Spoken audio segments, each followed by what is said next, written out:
आमच्या वर्गात एक बोबडं बोलणारं पोरग होतं. त्याला विचारलं तुला MBA कशात करायचंय रे? तो म्हटला सल मला मार्केटिंग मध्ये MBA करायचंय म्हटला. त्याला र बोलता यायचं नाही. सर म्हटले तुला नीट र बोलताय ना, तू मार्केटिंग मध्ये काय MBA करणार? तुझं बॅकग्राऊंड कॉमर्स आहे, तू फायनान्स मध्ये MBA कर. पोरग वर्गात उठून उभं राहिलं, म्हणला सल कलनाल तर मार्केटिंग मध्ये MBA कलनाल नाही तर शिकणार नाही म्हटलं. सर म्हटले तुला काय करायचे ते कर, आपण परीक्षा घेऊ, कुणामध्ये मार्केटिंगचं टॅलेंट आहे ते शोधू, त्यानं मार्केटिंग मध्ये MBA करावं. म्हटलं काय परीक्षा आहे? ते म्हटले आम्हाला सगळ्यांना 100 रामायणाच्या प्रती दिल्या आणि सांगितलं या रामायणाच्या प्रती बाजारात जाऊन विकून यायच्या. ज्याच्या सगळ्यात जास्त प्रती विकल्या जातील आपण समजूयात याच्यामध्ये मार्केटिंगचं टॅलेंट आहे, त्यानं मार्केटिंग मध्ये MBA करावं. आम्हाला वाटलं आम्ही बोलणारी पोर आहोत, 100 रामायणाच्या प्रती. तर परेशजींना म्हणलं चला एवढी घेऊन टाका तुमच्या संस्थेला, 100 प्रती विकायला काय लागतंय म्हटलं. आशा विकून येऊ बाजारात जाऊन. 8 दिवस बाजारात फिरलो, 9व्या दिवशी वर्गात आलो. सरांनी विचारलं गणेश 100 पैकी किती प्रती गेल्या? म्हणलं 4. राहुल 8, संतोष 10. मार्क मिळवणारी पोरं पण 20 पेक्षा जास्त प्रती कुणाच्याच गेल्या नाही. बोबडं बोलणारं पोरग मागच्या वाकावर बसायचं. त्याला विचारलं तुझ्या किती गेल्या रे? म्हणला सल 100च्या 100 प्रती विकून आलो म्हटला.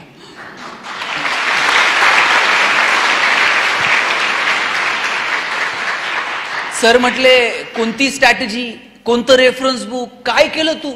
म्हणला काहीच नाही, मी लोकांच्या दालात द्यायचो, बेल दाबायचो, लोक बाहेर यायची, लोक बाहेर आली की समोर लामायण ठेवायचो आणि सांगायचं हे लामायण इकत घेता का वाचून दाखवू?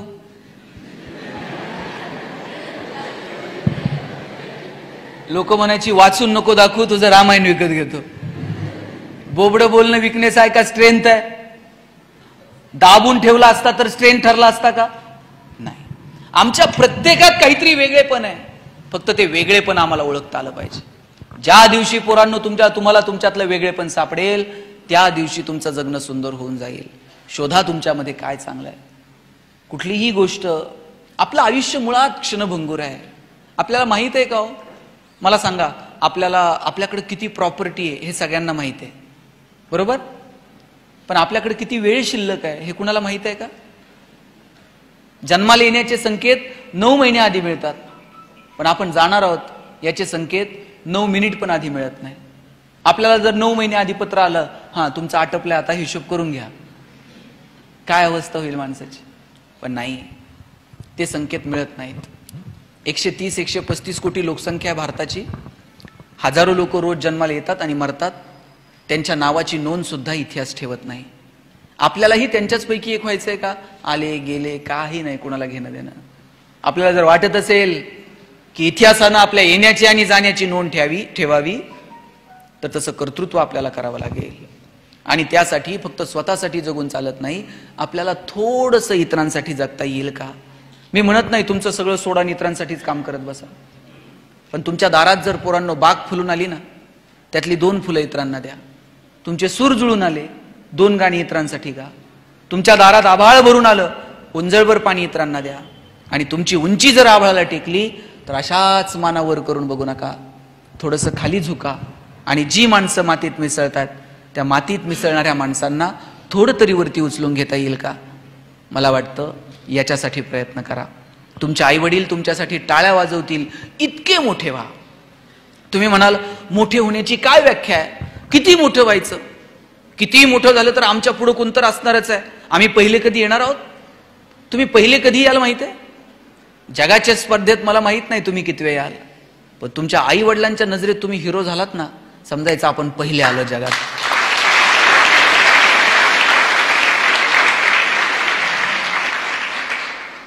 विठ्ठल लहाने नाव ऐकलंय? प्लॅस्टिक सर्जन आहेत, लातूरचे आहेत. रोज 4 प्लॅस्टिक सर्जरी मोफत करतात. एका कार्यक्रमात डॉक्टरांची भेट झाली. म्हटलं डॉक्टर रोज 4 सर्जरी मोफत का करता? डॉक्टर म्हटले लहान होतो, माझी आई मला म्हटली शेजारच्या मावशीची साडी घेऊन ये. मी शेजारच्या मावशीची साडी आणली ना आईला दिली. आईला विचारलं आई शेजारच्या मावशीची साडी का मागितली? आई म्हटली लग्नाला घालून जावी अशी एकही साडी माझ्याकडे नव्हती, म्हणून शेजारच्या मावशीची मागितली.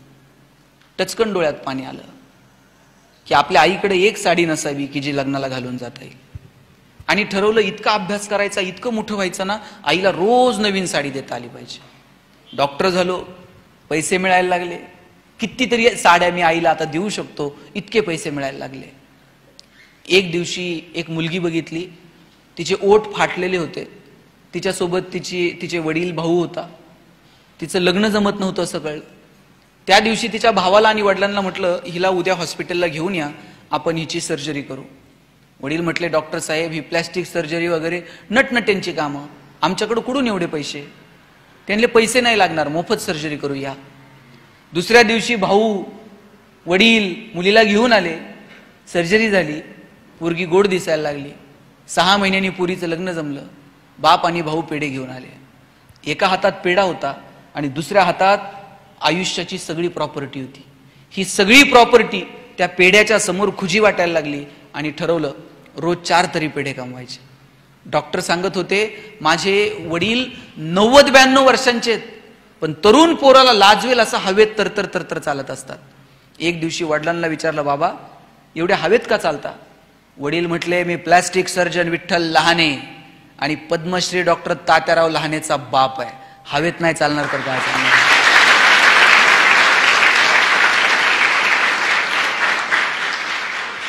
आपल्या बापाला आपल्याकडे बघून हवेत चालावं वाटलं पाहिजे अरे वा काय पुरीनं कर्तृत्व केलं, काय माझा पोरगा जन्माला आला. मला वाटतं हे आपल्या आईवडिलांना सांगता आलं पाहिजे. आणि याच्यासाठी म्हणून प्रामाणिकपणे अभ्यास करा. मी सांबरे साहेबांच्या हॉस्पिटलला भेट दिली, कितीतरी सर्जरी तिथे मोफत होतात, कितीतरी ग्रामीण भागातून लोक तिथे येतात, कितीतरी लोकांवरती तिथे उपचार केला जातो.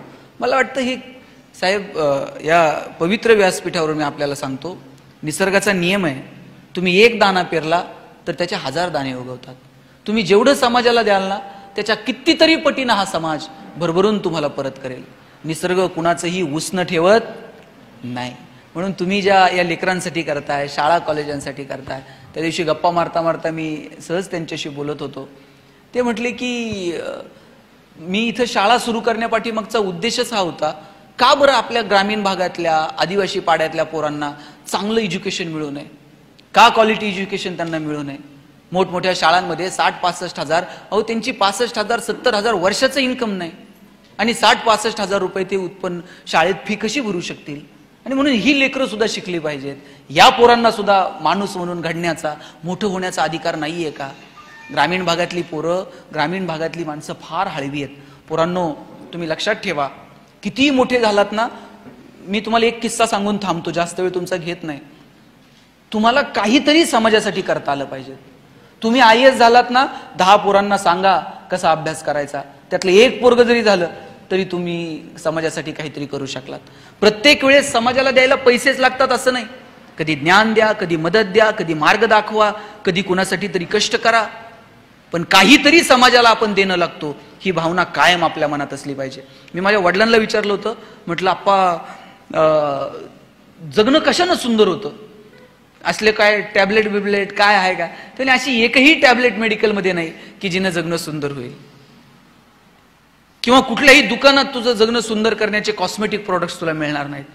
म्हटलं मग कशानं जगणं सुंदर होतं. ते म्हटले तुला एक गंमत सांगतो.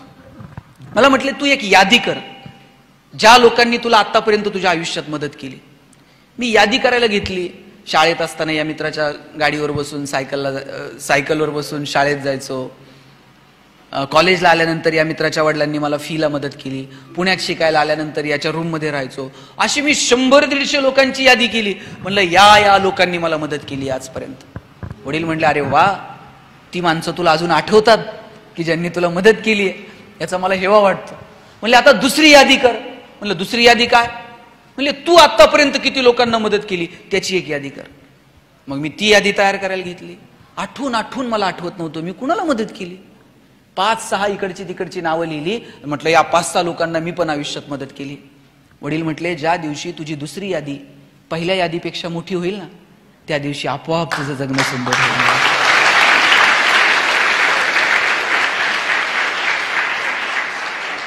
आज तुम्हाला मदत करायला ही माणसं आहेत की नाही. तुम्हाला जिथं गरज लागेल तिथं तुमच्या पाठीशी माणसं उभी आहेत.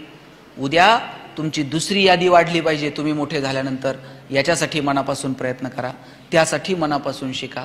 छोट्या छोट्या गोष्टींचा आनंद घ्या, मोठी स्वप्न बघा, भन्नाड जगायचं, टेन्शनमध्ये राहायचं नाही.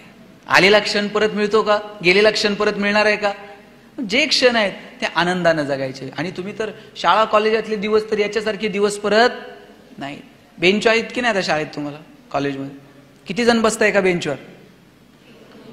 2, 3. आम्ही 3 जण एका बेंचवर बसायचो आणि मग कर्कटकनं रेषा मारून जागा वाटून घ्यायचो. तुम्ही करता की नाही? तुझा हात इकडं का आला, तुझं दप्तर तिकडं काय गेलं. शेवटच्या दिवशी मला माझ्या बाईंनी उभं केलं आणि म्हटल्या, राजा बेंच इथंच राहणार आहे, तुला फक्त वर्ग सोडून जायचं. वाक्य छोटं होतं पण आयुष्यभर मनावर कोरलं गेलं. बेंच इथंच राहतो, आपल्याला सगळं सोडून जावं लागतं. माईक चांगला आहे, मला घरी घेऊन जाता येईल का? हा नाही म्हणते ते, घरी घेऊन नाही. आत्ता मी बोलतोय, उद्या या माईकवर दुसरं कुणीतरी बोलेल, परवा तिसरं कुणीतरी बोलेल. तुम्ही ज्या खुर्च्यांवर बसलाय त्या अजून 5 मिनिटं तुमच्या, 5 मिनिटानंतर कुणीतरी ते भरून गाडीत टाकून घेऊन जाईल. उद्या दुसरं कुणीतरी त्या खुर्च्यांवर बसेल. आपण कुणीच मालक नाही होत, लक्षात घ्या. आपण सगळे विश्वस्त आहोत, ट्रस्टी आहोत. सांभाळायचं, पुढच्या कुणाच्या तरी हातात द्यायचं आणि निघून जायचं. आपण कुणीही मालक नाही होत. म्हणून पुढच्या लोकांना त्याचा आनंद वाटेल असं कर्तृत्व आपल्याला निर्माण करता येईल का? मला वाटतं याच्यासाठी प्रयत्न करा. लक्षात घ्या, मानवजातीचा इतिहास नावाचं एक पुस्तक आहे, तुम्ही वाचा मुलांनो. परत भालचंद्र नेमाडेंचे हिंदू वाचा. अनेक पुस्तक आहेत. किमयागार वाचा, अच्युत गोडबोलेंनी लिहिलेलं. चांगली पुस्तकं तुम्ही वाचली पाहिजेत. शाळेत लायब्ररी आहे ना, लायब्ररीतली अवांतर पुस्तकं आणली पाहिजेत, वाचली पाहिजेत. सिलेबसच्या थोडं पलीकडे जाऊन विचार करावं. तुम्ही फक्त सिलेबसमध्ये अडकलेले आहात आणि ते पण मार्कांसाठी. शिवाजी महाराज 4 मार्काला, संभाजीराजे 5 मार्काला, तुकाराम महाराजांचा अभंग अवघड आहे, ऑप्शनला टाकू पोरं म्हणले. परवा तर 10वीतला एक वर्ग मला विचारत होता, सर यावर्षी मराठीच्या पेपरला ज्ञानदेव पडणार आहेत का तुकाराम पडणार आहेत? म्हटलं हे पडतील कसे ज्यांनी महाराष्ट्र उभा केला. सगळंच कसं मार्कांसाठी असेल? थोडंसं मार्कांच्या पलीकडे जाऊन आपल्याला शिकता येईल का याचा विचार करा. आयुष्यातल्या छोट्या छोट्या गोष्टींचा आनंद घ्या. आणि शिक्षक आहेत का इथे? शिक्षक कुणी आहेत का? 2-4 जणच आहेत. जे कुणी शिक्षक इथं उपस्थित आहेत त्यांना शेवटचे 2 मिनिट सांगतो. ताई, आता घरी दूधवाला येतो का नाही दूध द्यायला? आता तुम्ही पिशवीतला आणत असाल, पण पूर्वी दूधवाला यायचा दूध द्यायला, येतो ना? हा, मग दूधवाला ज्यावेळेस ते माप टाकतो त्यावेळेस तुमचं लक्ष कशाकडे असतंय? त्याच्या मापाकडे. त्यातलं त्यात तुमचं लक्ष पहिल्या मापाकडे नसतं, त्याच्यानंतर ते वरतून एक खुशीनं एक धार होतं बघा, आपलं लक्ष त्या धारेकडे असतंय. पहिलं माप तर त्याच्या बापाला ओतावं लागणार आहे पैशाच्या बदल्यात, पण नंतर ते वरतून एक फुकटची धार टाकतं, आपलं लक्ष त्याच्याकडे असतं. माझं सगळ्या शिक्षकांना सांगणं आहे, सिलेबस तुम्हाला कंप्लीट करावा लागणार आहे की नाही? परीक्षा घ्याव्या लागणार आहेत की नाही? शासनाच्या संस्थेच्या परिपत्रकानुसार काम करावं लागणार आहे की नाही? करावं लागणार आहे. पण या सगळ्याच्या पलीकडे जाऊन या लेकरांसाठी काही वेगळी धार आपण ओततो का? सिलेबसच्या पलीकडे जाऊन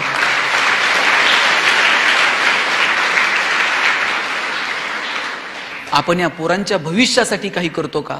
मला वाटतं या सगळ्या गोष्टींकडे लक्ष देण्याची वेळ आहे. आणि या पोरांचं जर भविष्य तुम्हाला शोधायचं असेल ना, ते वर्गपाठाच्या वह्यात, गृहपाठांच्या वह्यात नाही सापडत. यांचं भविष्य, यांचा भूतकाळ, यांचा वर्तमान काळ सगळं तुम्हाला वह्यांच्या मागच्या पानात सापडतं. मागच्या पानावर काय असतं तर मी सांगायला नको. रांगोळ्यांची डिझाईन असते, मेहंदीची डिझाईन असते, आकडेमोड असते. पोरांनी तर असली नावं खुडून खुडून परत दुसरी तिसरी परत ती खुडून काय काय सांगायचं असतंय. पोरं खूप सात्विक आहेत, फक्त त्यांच्या भविष्याला आयाम निर्माण करून देण्याची जबाबदारी आपल्याला सगळ्यांना स्वीकारावी लागेल. त्यांचं भविष्य गोड व्हावं, समृद्ध व्हावं अशी अपेक्षा या कार्यक्रमाच्या निमित्तानं व्यक्त करतो. सांबरे साहेब, मला इथं आपण बोलवलं, या सगळ्या मुलांशी संवाद साधायची संधी उपलब्ध करून दिली, त्याबद्दल मी आपले मनापासून आभार मानतो. आणि पोरांनो, 1 मिनिट इकडे लक्ष द्या. Information and knowledge, these both concept are different from each other. तुम्ही माहितीला ज्ञान समजायची गल्लत करू नका.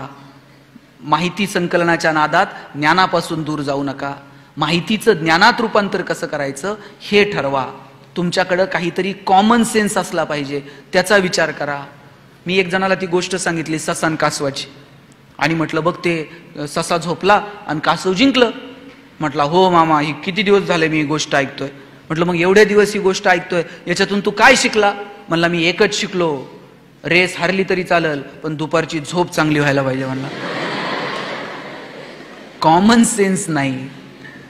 म्हणून अवांतर वाचा, चांगल्या लोकांना भेटा, चांगल्या माणसांशी गप्पा मारा आणि त्यातून भविष्याचा वेध घ्या. एवढा विचार व्यक्त करतो आणि थांबतो. जय हिंद, जय महाराष्ट्र.